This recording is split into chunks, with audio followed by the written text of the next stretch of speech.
तनी बीजी लगलू खींचे पारा सुनो लेके हीरो हुंडा अभी मिले हमसे हमारे जान तोहरा बिना मन नहीं लगे घंटे घंटे बतिया हमारे जान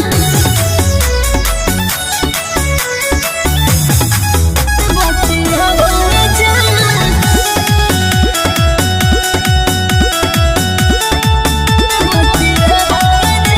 कि बुझल जाला तनिका सा मजबूरी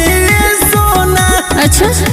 कि घरवा तोहर बाटे बड़ी दूरी सोना